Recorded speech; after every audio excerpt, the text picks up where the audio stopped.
Hi everybody, Levi Clay here, back again for another question and answer video. I've been off YouTube for the best part of 5 days now, and I miss it, so here's another vlog type thing.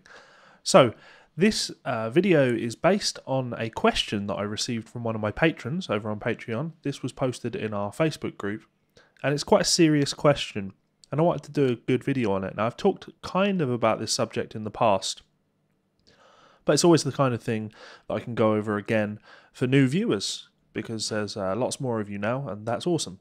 So this question is from my pal Ian, and he has asked, here's a question for you guys. Has anyone ever intentionally given up on guitar or had a long break? Guitar has been the most important thing in my life since I was 16. It has consumed me and I love it. But sometimes it's stressful. I go away with my wife and I think, fuck, I should be practicing. I say no to social events because I want to practice. I avoid new hobbies because they will take away from my practicing. Part of me kind of wants to give it up for a bit, or at least give up taking it so seriously and just pick it up when I feel like it and have a bit of fun. But I'm so scared of the time that I have already invested. I don't want to lose whatever knowledge and small amount of skill I have. I'm sure you guys all have felt like this. Music is fun and I love it, but sometimes it feels like an extra job. Probably just need to separate the result from the process. I think taking up another hobby for a bit could be fun. That's deep. That's really deep. And I think we all kind of know the answer to this. I like when he's talking about it feeling like an extra job. Man, it's the worst thing in the world, because the more you do it and the more it becomes like a job, as soon as it starts becoming like a job, then it's even worse than it being a hobby. Because there have been times in my career where I have looked over at my guitar and hated it because I'd only just paid rent that month, you know, struggling to get by kind of stuff. And unfortunately, that's the position that most musicians are always in. So when you talk about it being an extra job, I mean, there's no real consequence. It doesn't really matter all that much if it's not progressing in the place you want it to go, because as you say, you know, you still love music and you do it for the love of it. That's the most important thing. It's when you lose sight of why you started playing music in the first place that things start to kind of pollute the well, as they say. That's a terrible position to find yourself in. You need to focus on that love of the music type thing. As everybody knows, I'm constantly playing different styles of music. For me, that is my way of pushing through the frustrations that can be found when I'm just practicing one thing, for example, technique, which I know many of you guys out there are constantly practicing. That frustration that comes with practicing technique, you'd expect it. You know, because you play and you play and you measure your success, and then you practice and measure more success. But there's never any end goal. And when you achieve what you thought was your end goal, you find another player that has achieved more than that.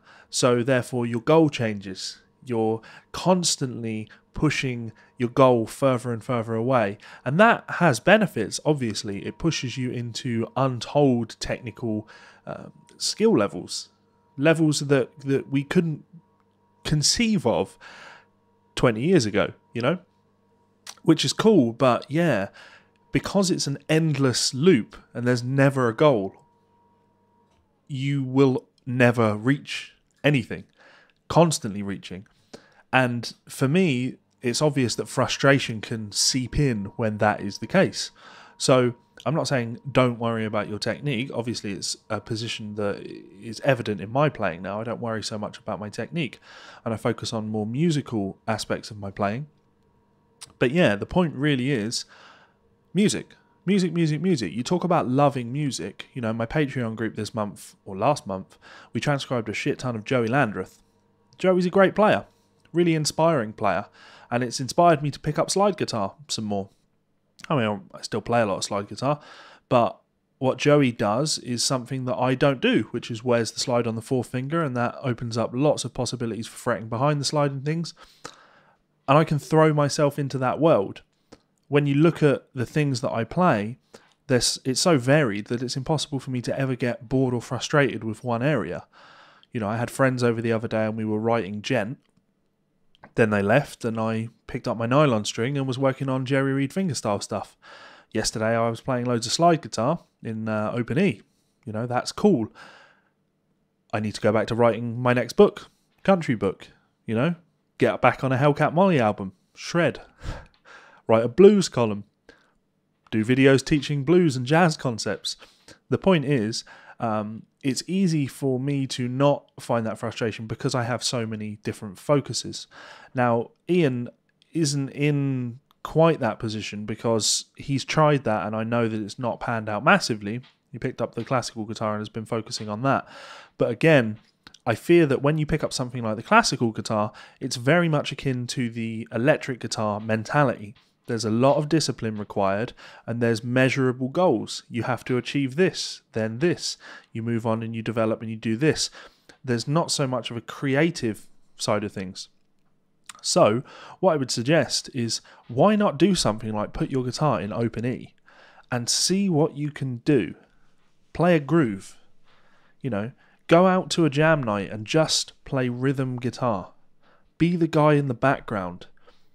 Remember that music is exactly that. Well, at least guitar is exactly that. Most of what we do, our job, is to be there and not be noticed. The spotlight, the ego side of things, the sitting on YouTube, having lights on you and talking into a microphone, that ego side of thing, I have to do this because that doesn't happen on stage as much as I'd like it to. Playing on stage, playing in a band, playing with a group, being a good guitar player is about having a good groove, being able to sit in the back and not be noticed. But if you were removed from that setting, somebody, or the entire audience, would all say, what happened? It doesn't sound the same anymore. That is an exciting aspect of guitar, and I would encourage you to kind of do that thing. That will hopefully remove all of this, fuck, I should be practicing. What is practice? Ian, how long have you been playing the guitar for, my brother? You've been playing for a very long time, right? I've been playing for a very long time. I don't think about fucking practice anymore. I mean, maybe I'd get better if I worried about practice. I took a week off, as you know, went to Gran Canaria, wrote another book. I didn't touch a guitar while I was there. And when I came back, it felt incredibly, fresh and exciting for me to have that guitar in my hands. I don't worry so much about practice anymore because for what I do and for what you can do, practice doesn't need to be sitting and working on your alternate picking chops or whatever, listening to a CD, an album, an artist that you've never heard before and thinking about it, imagining how you'd play that guitar part, working out the things that you like about it, the things that you don't like about it, seeing how that guy compares to, not in a competition side of things, but an artistic, a descriptive side of things, and comparing two artists and working out, what are the unique traits of this particular player. And doing this all without a guitar in your hand will remind you of the key thing about the thing that we love, and that's that it's music. And music is all that really matters. It's a hard one saying, put on some Danny Gatton, because Danny Gatton's not for everybody. But, put on some Joey Landreth, put on some Jimmy Herring, put on some Robin Ford, put on anybody, somebody that you might not normally listen to. Put on some Ben Monder. I'm not crazy on Ben Monder's playing, but every now and again I'll put some Ben Monder on. And to me, it's the equivalent of going to a modern art museum. I don't walk around a modern art museum and go, this is great fun. I walk around thinking, this is shit. But I have a good think while I'm doing it. I'm evaluating things. It's okay to not enjoy something, as long as it makes you think, because, this is art and we're all doing art very much for the love of things. So, hopefully that, I know that won't help you exactly, Ian, but anyone else that's found themselves in that position, hopefully that will encourage you to push on, stay focused, remember the aspects of music that you love and enjoy. I'm going to throw a massive thanks out to these guys over here. These are my $10 plus patrons, moving into my first anniversary of being on Patreon. This month, end of this month, I will have been doing the Patreon thing for a year. So to have this many names here, all that support my Patreon page at $10 or more, is fantastic. It helps me to keep doing what I'm doing. Also, the transcribing thing helps as well. This is really me just having a break from transcribing mandolin stuff. I should reach for my mandolin. Let me grab my mandolin. Mandolin. So transcribing lots of mandolin stuff. But yeah, these guys, you know, their generous contributions help me to continue making video content and not feeling guilty about it. I can spend money on things like microphones and lighting. So huge thank you to you guys. Yeah, means a lot and is a huge help. But of course, you can support me over on Patreon for as little as $1. You can check us out up here, access to the private Facebook group and all of that cool stuff. Subscribe to my channel by clicking this button down here. I'm in Zoom, it's hard for me to, there we go. And check out 2 more of my videos here and here. As always, guys, thank you so much for the support, the subscriptions, the channel keeps growing, and it's all thanks to you guys. So, peace out, I'll see you for another video soon. Bye.